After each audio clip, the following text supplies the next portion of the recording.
Estamos de vuelta en Cátedra Médica. Hoy el tema es cómo se afecta la salud y los derechos de los trabajadores sexuales. Y tenemos aquí en el panel del día de hoy a la doctora Elianet Castillo, infectóloga, al doctor César Zapata, quien es doctor en psicología. Tenemos también a Manuel Mecarielo, quien es el coordinador general del Observatorio de Derechos Humanos para grupos en condiciones de vulnerabilidad de parte del COIN.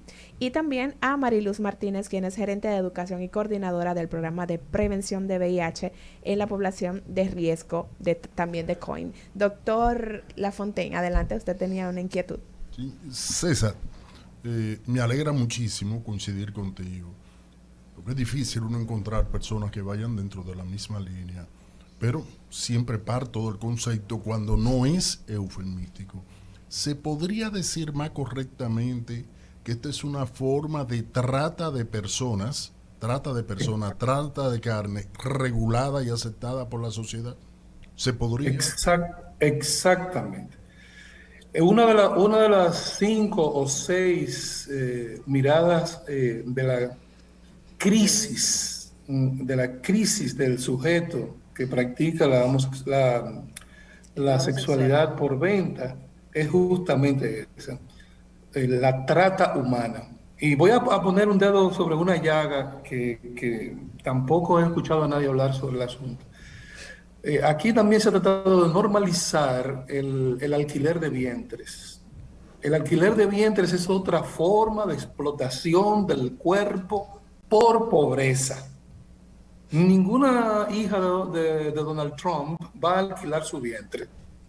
Ninguna persona que esté económicamente holgada va a alquilar su vientre. Lo va a alquilar una persona pobre a alguien con mayor poder adquisitivo. Por tanto, se marca en el cuerpo la desigualdad de clase social y además se marca en el cuerpo el problema de la violencia que implica la trata de personas. Allí entonces aparece la violencia simbólica, el abuso y la degradación, que el individuo la vive. Vuelvo y repito, la prostituta enmascara eso.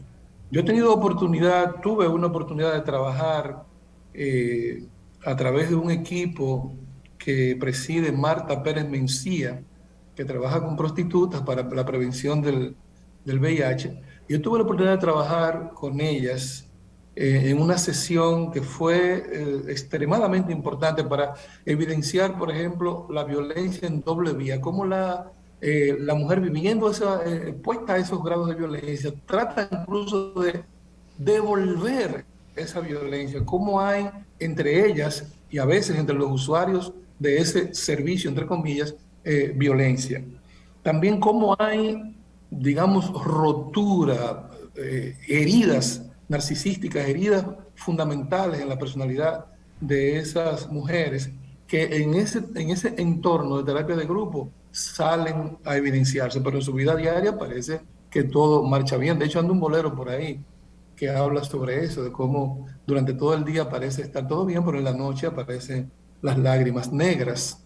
Entonces, realmente hay violencia, abuso y degradación del cuerpo de la mujer en la práctica de la prostitución. Hay trata. El que quiera saber eso, nada más tiene que venir una tarde después de las 6 a Sosúa. Hay el riesgo de la sexualidad temprana, la trata de niñas, de menores. Hay el riesgo de las enfermedades de transmisión sexual. Hay el riesgo de exacerbar trastornos psicológicos premórbidos. Ya el trastorno está ahí, pero entonces ese ambiente propicia que se exprese de manera más brutal en la vida de un ser humano. Por consiguiente, yo pienso que hay mucho espacio por trabajar si realmente se quiere hablar de salud en el sector al que corresponde ese grupo vulnerable, porque la vulnerabilidad tiene muchos elementos. Está el problema del tráfico, está el problema de la violencia, está el problema de la degradación y la autodegradación, está el problema de la exposición a situaciones negativas, está el problema de la exposición a problemas de salud, está el problema de la exposición a enfermedades de transmisión sexual, es decir, una multiplicidad de elementos. Y yo insisto en no normalizar eso porque se le puede enviar un mensaje equivocado a otros sectores, ¿verdad? Esa idea de que, bueno, Es un trabajo y por tanto quiere poder acceder a ese trabajo. Bien, Mariluz Martínez, tienen, bueno, también Manuel Yo tienen quiero una interrumpir ahí aportación. Sí, adelante. porque siento el tema de que aquí nadie está normalizando el trabajo. Comenzando por ahí, doctor. Nadie está normalizando. En el caso de estas mujeres, hombres o trans que también realizan esta actividad, lo hacen porque no le queda de otra de hacer. Y hablo como observatorio porque hay gente que era porque no se pusieron a lavar, a planchar o a hacer tal cosa. Muchas de ellas, que son investigaciones que hemos hecho como observatorio, justamente vienen de ahí, de lavar, de planchar, pero luego el patrón se enamora de la persona, comienza a coquetear, la esposa de ese patrón se da cuenta, la acusa de ladrona, le pone ciertos objetos, la llevan a prisión y su vida se convierte en una pesadilla que finalmente terminan ejerciendo esta actividad en las calles. El normalizar, y no me gusta esa palabra, porque pienso, y lo sabemos por los números que manejamos, que quienes están dentro de esta actividad no quieren hacerlo. No quieren hacerlo ni les gusta hacer esto. Y las estadísticas nos dicen a nosotros que la mayoría de estas personas que ejercen este trabajo, como lo quieran llamar, o como si el doctor se siente más cómodo con el tema de prostitución, el cual no estoy de acuerdo con ese término, porque lo siento muy pesado, lo siento que discrimina y sobre todo que le niega o sea, es una palabra muy fuerte. Y cuando poner otros ejemplos, ahora decimos personas con algún tipo de discapacidad, por ejemplo. No le llamamos a la persona directamente cuál es la discapacidad que tiene.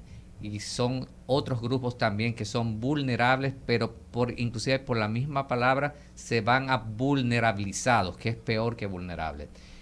Pero retomando el tema de cuáles o qué actividades se realizan, hay una práctica que Mariluz lo decía en el tema de el sexo transaccional, de que se da mucho en nuestra sociedad.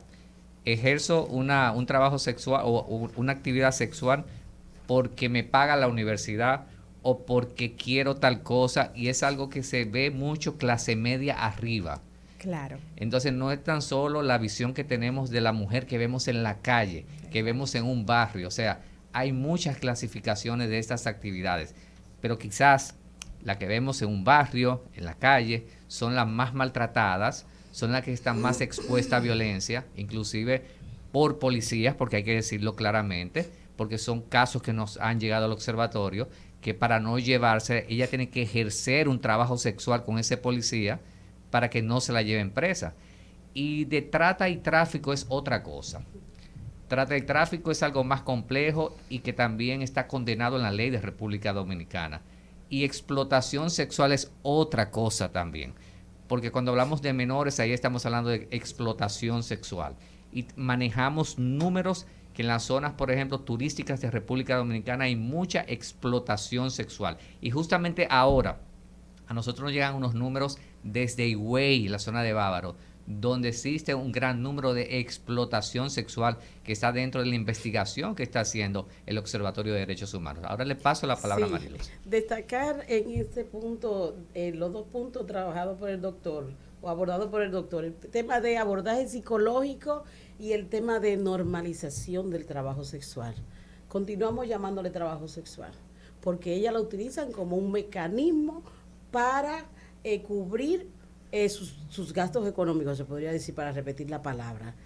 Para ella es un trabajo, independientemente de la connotación que tenga, de que psicológicamente puedo estar siendo impulsada, como bien decía el doctor, impulsada de manera, cuando utiliza la palabra subliminal, estoy siendo impulsada a hacer algo que no me gusta, porque no les gusta a ella ser trabajadoras sexuales.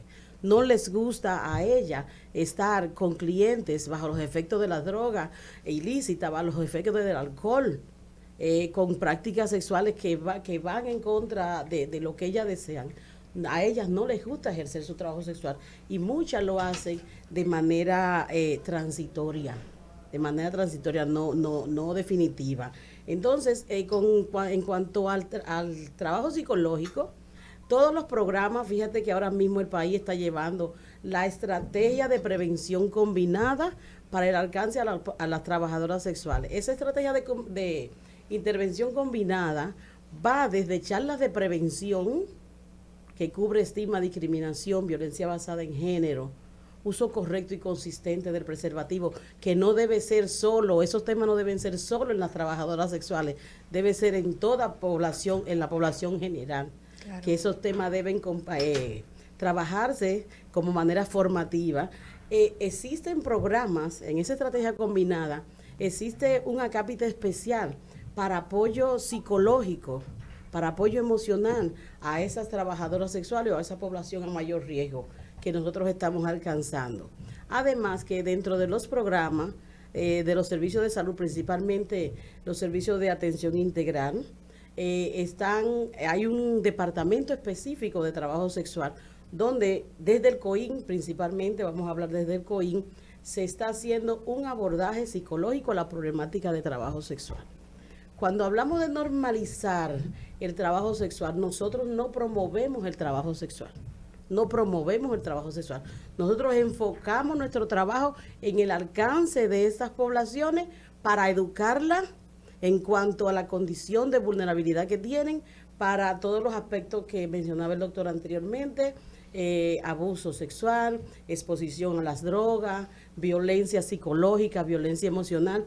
Entonces, nosotros trabajamos con un enfoque salubrista, el tema de las trabajadoras sexuales. Y en el caso del observatorio, cuando hablaban de la parte de si había servicios psicológicos, el observatorio precisamente tiene estos servicios psicológicos gratuitos para las poblaciones en condiciones de vulnerabilidad y también servicios legales para darle el servicio a cualquier tipo de población que necesite esto.